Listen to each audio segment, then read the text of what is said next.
mealtime, and welcome to a very sunny morning here in Berlin, where I am in a BMW 8 Series again.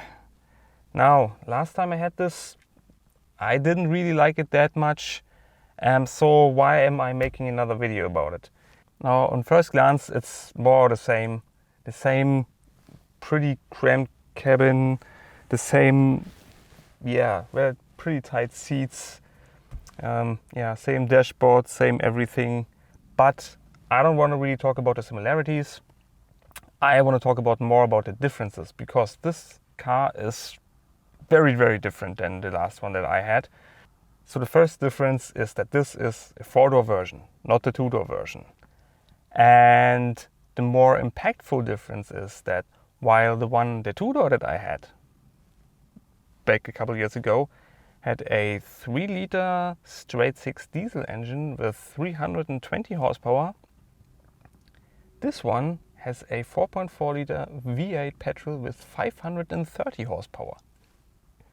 And that makes a difference. And how much? Let's find out. We are in Germany, so that means we are not far away from the Autobahn. In fact, we are right next to the Autobahn. I already warmed up the car. So let's hope that the road is not too busy, and then see how good it does with the high speed stuff. Okay. Don't worry, we're going to do a cold start. But again, for the high speed one, I already warmed the car up, so no cold start today. But let's see. Oh no, I have to go this way, of course. And now I'm still in comfort mode, but let's switch to sport. Sounds a little bit different. Sounds a lot different actually, but sounds more like somebody did something with the speakers. So, well, let's see. And acceleration. Ooh.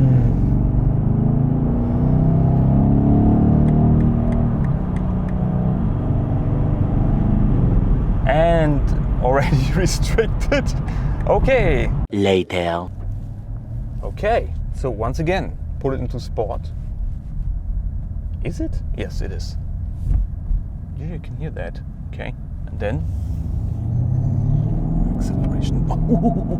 And cornering speed, no problem at all. Wow, holy shit! I'm not full throttle, by the way. I'm not a kick down or anything. I'm just normally accelerating. Okay. Whee! You are standing still on the left lane. Okay, let's see how quickly we can put away. 40, 50, 160, 70, 80, 90, 200, 210, 220, 230, no problem. And limiter, 240, can't go faster. Okay, this is like, I don't even know why. Like all the other cars, except for the E-Class, they run into a kind of wall where they didn't build speed anymore. Especially that X5M diesel rubbish. Like I was at 180 and then I put my foot down and wasn't really getting anywhere. So now we are 180, about there. So let's put our foot down. Ooh. 120. Ay. Okay, 120. Okay, then let's put it back into comfort. But I think I made my point. Like, the thing just flies. It's just... There's absolutely...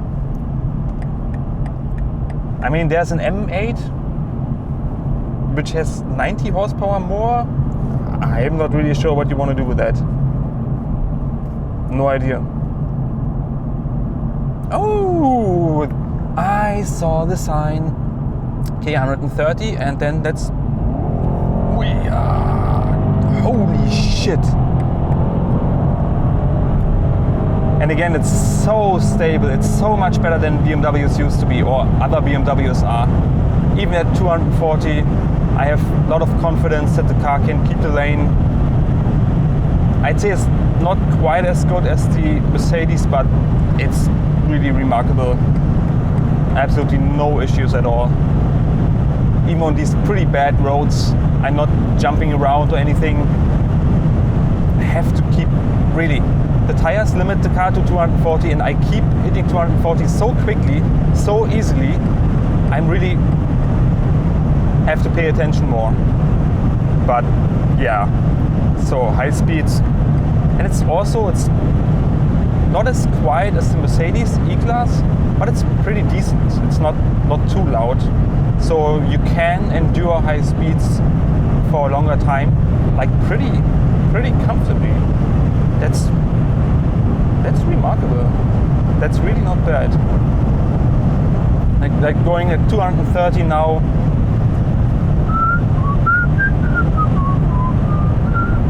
La la la la la, 230, la la la la la.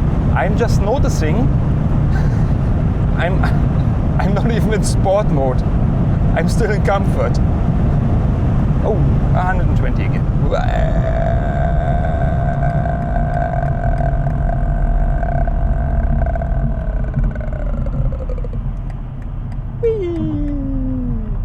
And we managed without cameras overheating to get something.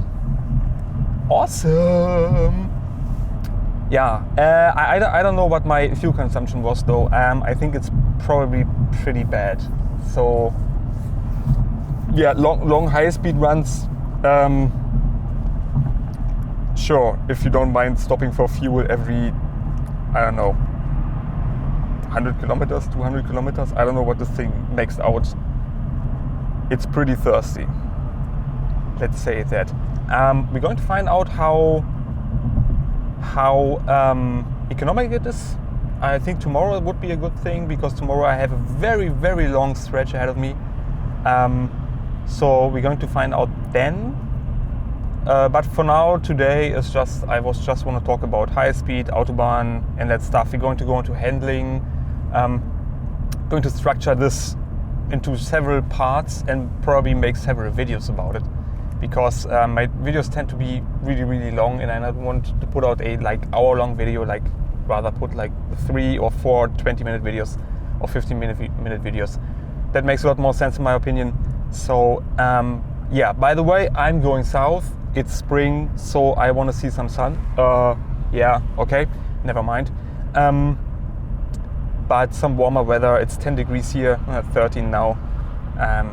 But I can't wait for the summer, so I just shortcut that a little bit. And going to south for a couple of weeks or a couple of days. And yeah, that's the car they gave me. And we're going to find out different aspects of it. Obviously handling, high speed we already dealt with. Economics, yeah, tomorrow maybe, again, I have a very long stretch ahead of me there, and we'll find out what this car would do economically, how the fuel consumption is on a normal long stretch. And yeah, all the other things we're going to talk about the interior. Yeah, unfortunately there's no sunroof, which is available in this version of the car, but yeah, they didn't fit it with it. So there's no place, since the headrests are integrated, they are not separate. There's no place to put my middle camera that I usually have here that films all the stuff that I do on the screen. So we have to do this in a separate bit. It's not a big problem though. And I have to find out how to turn off this stupid gesture control. I hate this stupid bullshit. Home, I think. Car settings.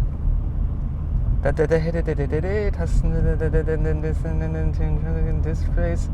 Driving assistance, maybe. No. No. No. General settings.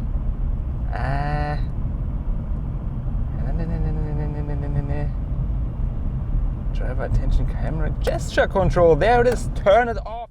So fast forward another 150 kilometers and I just had a fuel stop and I thought about it. So usually fuel at the motorway, at service stations at the motorway is more expensive. So I thought, okay, I go as long as I can with the fuel that I have and then fill up, but that's exactly the wrong way. So you have to fill up as early as you can. Just fill up at a time that you, with a full tank, just get to your destination and then you can fill up there with the cheaper. So you buy less of the more expensive fuel. That was the thought behind that. So that's why fill up as early as you can, just enough that you get to your destination. Okay, start up the car. Oh, what a nice thing always. It's gotten really warm, but not outside but inside because it's a black car. So yeah, good thing is ventilated seats. But yeah, so I'm now somewhere, I don't know, outside nowhere. Oh, Leipzig, already Leipzig. Okay.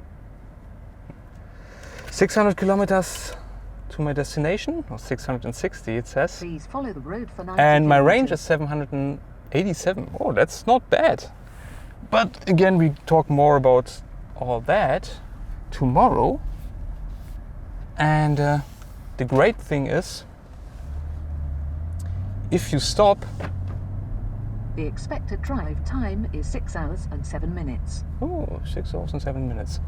I usually hate stops, but in this it's really fun because first you get to start it up, which sounds great, and then second you get on the acceleration bit, which is huge amount of fun.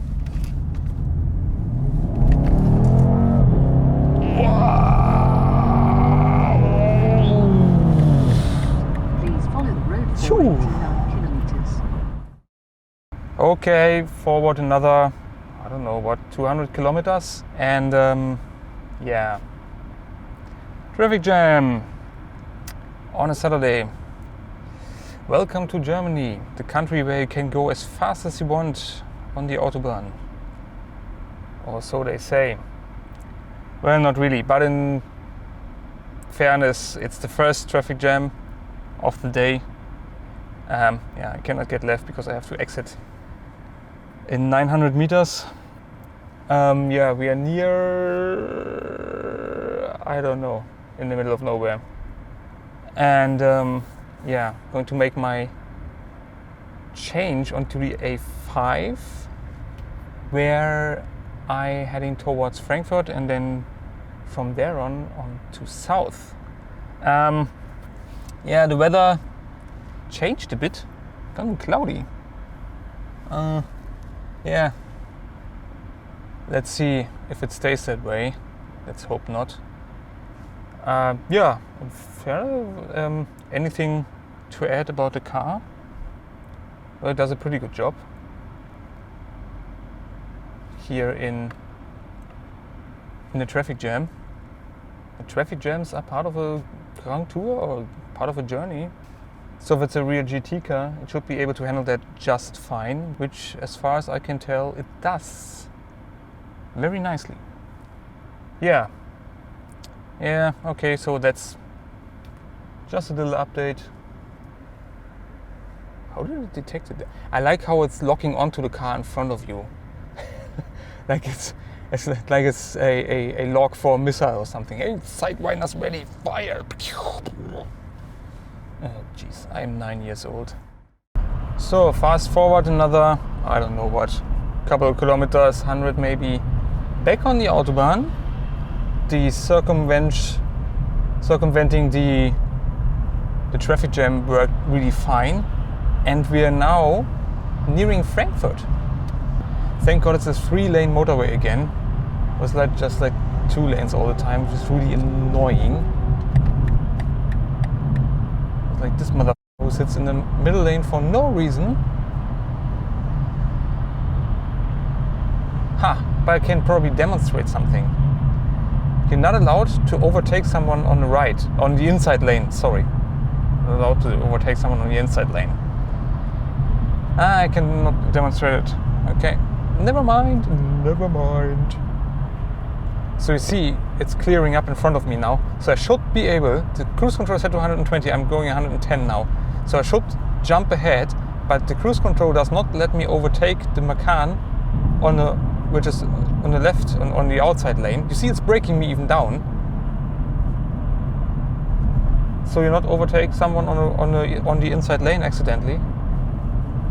And it's a simple feature that's probably easy to add, and it works. It prevents you from making another mistake. That's just another thing that this car has for making it a very good GT car. I just thought I'd mention it. Just something that caught my eye. And yeah. Okay, now jump ahead a couple of hours. I'm already close to my destination for my stop for the night. And last time I filled up was at the fuel station where I kind of talked about the fuel situation at the motorways and so on. And that was about like 600 kilometers ago, or more than 600 kilometers ago, and I still got about a third of a tank left. So that's pretty Twilight Zone-y. I don't know how they did this. That's a 530 horsepower V8, and it apparently does not use any fuel at all. So that's a bit weird. I think I can find out what my fuel consumption was since my last fill up. Refueling, since last refueling. Here. It's okay. 7.8 liters, 100 kilometers. Now I'm not using Eco Pro. I'm still in comfort mode. So it's already very economical. And yeah, tomorrow I'm going to find out how economical it can get. Yeah, I just want to let you know that apparently this car does not use a lot of fuel. Yeah, so that's basically it. Just finish my fuel stop, get in my hotel, then I talk again. Alrighty, arrived at my hotel in Freecastle, and was a pretty nice journey. It took a while, but I made a lot of stops. Yeah, I say it was a very chilling cruise. So tomorrow will be the real GT test, because I'm going like 1100 kilometers to Barcelona. Like, actually I'm going further than Barcelona. I have to go through Barcelona, which is always a nightmare. And yeah, so that will be the real test. Again, talk about that tomorrow. And yeah, for now, today, that was just a gentle cruise. So far, I have to say, I like this car, the 4-door version, more than the 2-door version. And yeah, I talk about that a little bit more tomorrow, because I think we have a lot of time. 1100 kilometers will be like 11 or somewhere between 10 and 12 hours. So we have a lot of time to talk. And the battery of the camera is, anyway, it's not there anyway. So yeah, talk to you tomorrow.